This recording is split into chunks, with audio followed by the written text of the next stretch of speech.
Good morning and welcome back to Living on a UK State Pension. My name's Tanya, I'm 68 years old, and for the next 6 weeks I'm going to be living on my UK State Pension and saving my civil service pension to put back some much needed money into my savings from my renovation overspend and the furniture that I bought. Grab yourself a drink, and because this is going to be a bit of a waffle. I've just got back from being away. Had to come back because I've got a funeral today, and I've got about an hour before I have to leave for the funeral.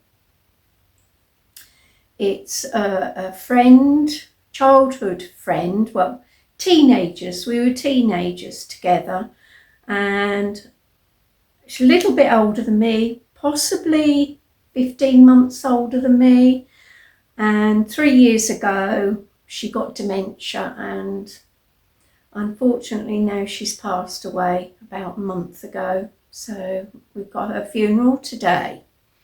Anyway, enough of that.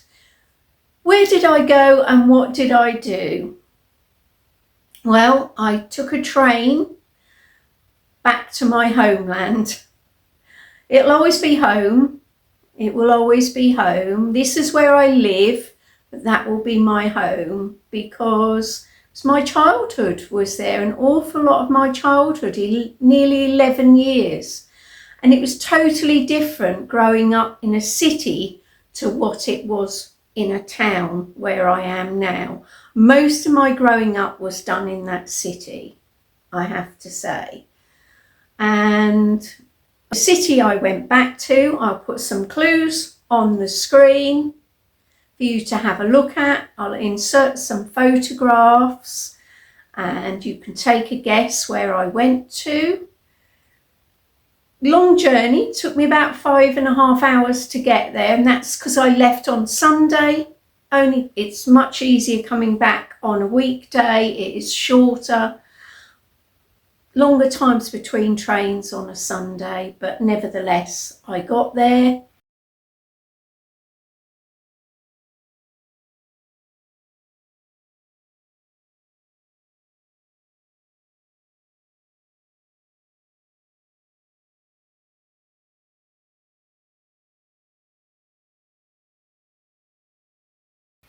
So crossing London on a Sunday is easier, I have to say, than it is during the week. The trains aren't as packed, the underground, etc. And Euston, although extremely busy, I did find somewhere I could sit down to have a cup of coffee. So that's great. Euston has changed dramatically since I was a child and I first used to get the train up north, and yeah, like Liverpool Street, it's like lots of ants running around, you know, all looking up at the boards, see what platform they've got to go to, because in a lot of cases they don't release the platform till about 15 minutes, 12 minutes in some cases, before the train leaves the station. So it's a mad scramble to get to that platform. Thoroughly enjoyed myself, I have to say, and we had a whole day virtually at this place, Thornton Hall Hotel and Spa. My friend has her gym membership there, which I have to say is excellent value for money. If this was on my doorstep, I would be there every single day for what she pays. The fee she pays, which is roughly £65 a month she pays. I'd pay it in a heartbeat for what she's got available to her. The pool, the gym, the fitness classes. Look, this is the schedule of the fitness classes alone. There's yoga, there's aquacize, there's performance cycling, step and tone, yin yoga, HIIT cycling, power body, spinal flexibility, movement flow, HIIT step, gentle yoga, body power, performance cycling, hatha yoga, metafit, boxercise, vinyasa, flow yoga, never heard of it, core strength, restorative yoga.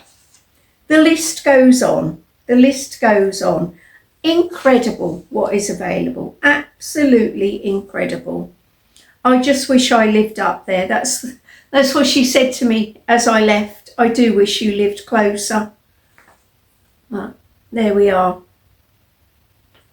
Brilliant. Absolutely brilliant. We spent the day there. I did go to see her lady to ask whether I could have filler and that, and she was extremely honest with me and said that if I wanted filler, yes, it wasn't a problem. She could do something with the dents in my face, etc. But as I'm contemplating surgery, and I am still contemplating it, I haven't written it off yet. I'm still doing my research on it. I've had a phone call this morning from one place, given the name of a surgeon, and to look him up and to see what he does, what he specialises in, etc. And I have to say, she said to me, I cannot put filler in your face if you're contemplating surgery. So there we are. Because the surgeon will ask for it to be dissolved so that he can see what he's dealing with. And I suppose that does make sense, really. What is the point of having these puffy cheeks and bits and pieces filled, and then you don't get the result you want, because when that dissolves, your skin is totally different. So she was very good. I had a couple of beauty treatments. I had a wonderful, absolutely wonderful facial, which involved a little bit of microneedling, then a little bit of heat therapy, then red light therapy, as well as a little bit of a face massage. It was an hour, and I have to say, I don't even know what happened the last 15 minutes because I was gone. I was absolutely out for the count. It was beautiful, absolutely beautiful. I thoroughly enjoyed it. And yeah, disappointed that I couldn't have any filler, but understand at the same time. But never say never, because if the surgery route doesn't pan out, I know that this lady is particularly professional and will do what I've asked on the tin. Although even in her words, nothing aesthetic will make up for what can be done in surgery. So there you go. So we'll see. I'm on the fence at the moment, and that's it. Last year when I went up, we did, which was the end of summer, we did the Royal Liver Building tour. That was absolutely brilliant. I can't remember how much it was each, £14, £13.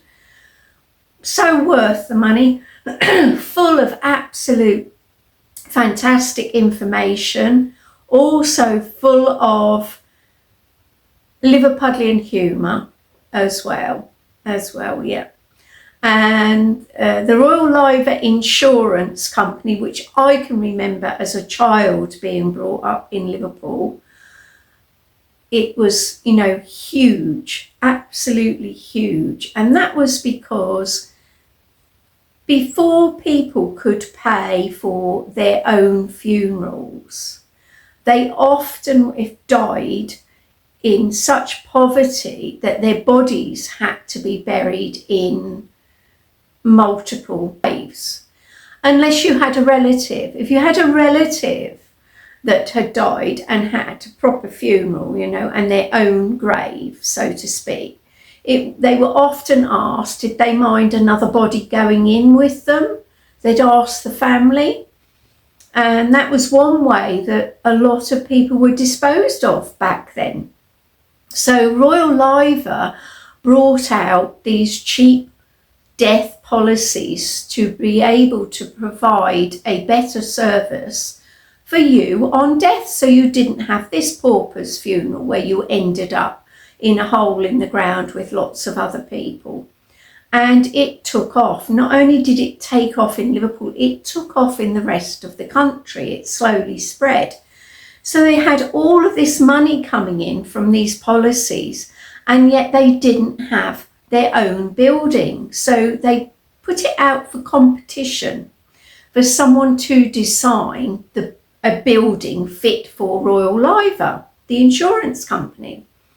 And I believe it was a German gentleman who lived in Wallasey, or was it Birkenhead? I can't remember. Wallasey or Birkenhead it was, that designed the Royal Liver building, and he won the competition. And apparently he could look out of his house onto the dockside where the Royal Liver building was due to be built, and that's why he designed it the way he did.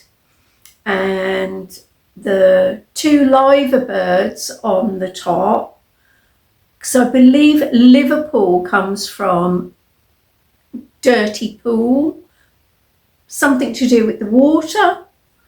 They tell you all of these pieces of information. It was, well, I was just blown away by it.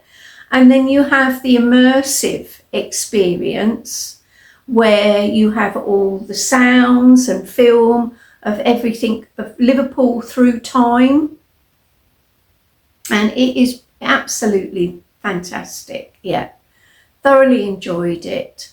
Well worth the money. And you come out at the top of the Royal Liver, and you overlook both obviously the Mersey River, and then you look back into the city as well, because there's one liver bird looks out to sea, the other liver bird looks inland to keep all Liverpudlians safe, those at sea and those on the land as well. And it isn't an olive branch in their mouth, as many people believe it's an olive branch of some description in their mouth. But I'll put on screen what it is, because I can't remember what it was. But I do know that the liver birds are the size of, I want to say 2 double-decker buses on top of each other. They're huge. They are absolutely huge. And it isn't till you go up to the platform that when you see them, you can really see the size of them. And the staircase that you have to climb, the guy has to warn you because of health and safety. I can't remember, 150 steps we had to go up in a spiral staircase going up. And he said, please be careful, because when this was built, people were a lot shorter. So we have all got taller as we've progressed through time, except for me. 5 foot, yeah. I didn't have a problem, but a lot of people are having to duck because the staircases are a lot lower. The height of the staircases are a lot lower. So they were having to warn people about that. And I mean, it's a fantastic building. When you walk in, you've got lots of shops in there, and then the next floor's offices. Then you go up to the platform, as I say, where the clock is, etc. But yes, I definitely do it. Lots of things around Liverpool, lots of tours, lots of stuff on the docks there. You can still see where the old Richard and Judy used to come from. The map's no longer in the water. That disintegrated a long time ago. But you can still see the studio that they filmed out of. I'm trying to think what else. Lots of stuff. And free. Nearly everything is free to do at the museums and the art galleries. So you've got the Maritime Museum, the Liverpool Life Museum. What else have you got? You've got the Walker Art Gallery. I think you've got a history museum, if I remember, coming down the hill towards the Walker Art Gallery as well. So, you know, if you're not particularly there for the Beatles or anything like that, you've got all that memorabilia as well in the town. You've got excellent shopping in Liverpool 1. Yeah, and they're open till late at night. Absolutely late at night. You've got Bold Street, that you've got all your food in, and they're open till late at night. And in the summer you sit outside because the whole street has been pedestrianised, so you've got lots of places to sit and enjoy the music and have a drink and immerse yourself in city life. It is incredible, absolutely incredible. And it is a very, very small city.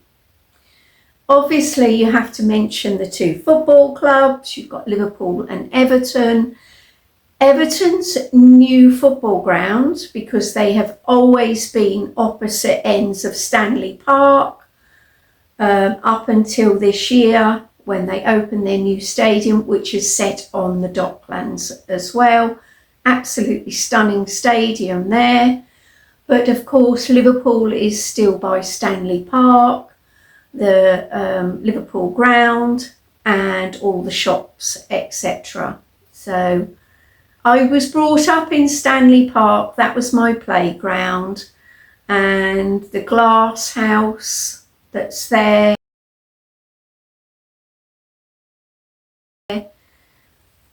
Sefton Park, went to Sefton Park with my friend. My dad used to take me there as a child, and isn't it strange how you believe things to be so much bigger? In actual fact, the glass house in Stanley Park is a darn sight bigger than the glass house in Sefton Park, and yet in my head it was the other way round until I actually revisited it.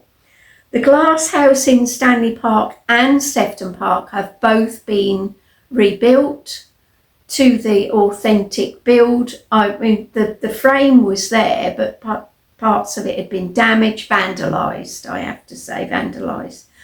But they've got enough, they had enough money and they've rebuilt them. Stanley Park is mainly for private hire. Absolutely stunning inside. They do weddings. They have little mini concerts in there, piano recitals, all of that sort of thing. And the same with Sefton Park. Sefton Park, you only have to pay, you don't pay to go in, you make a voluntary donation on the way in, and that's it. There's a cafe inside. You've still got a lot of the original planted areas in there with all the tropical plants. And you've got a beautiful walk through the park as well. So there's lots of different things to do in a city that, as I say, relatively small in comparison to a lot of other cities. So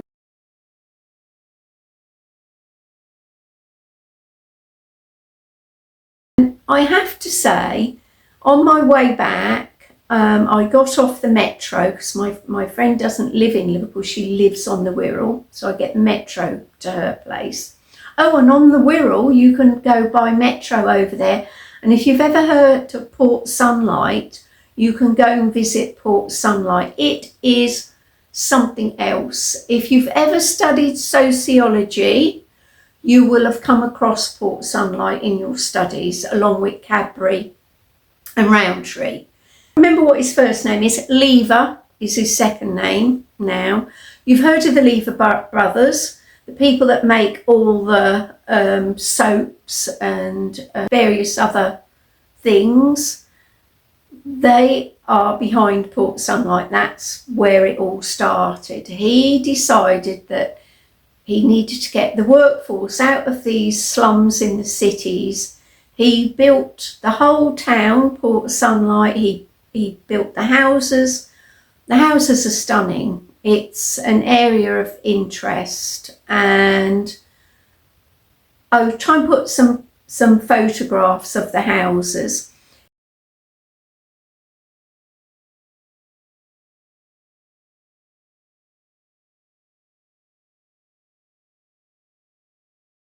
he also built a gallery where, when him and his wife used to go abroad visiting various countries, he'd bring back memorabilia from that country so that his workers could go and see how around the world by looking at the memorabilia. It was such a good thing to do.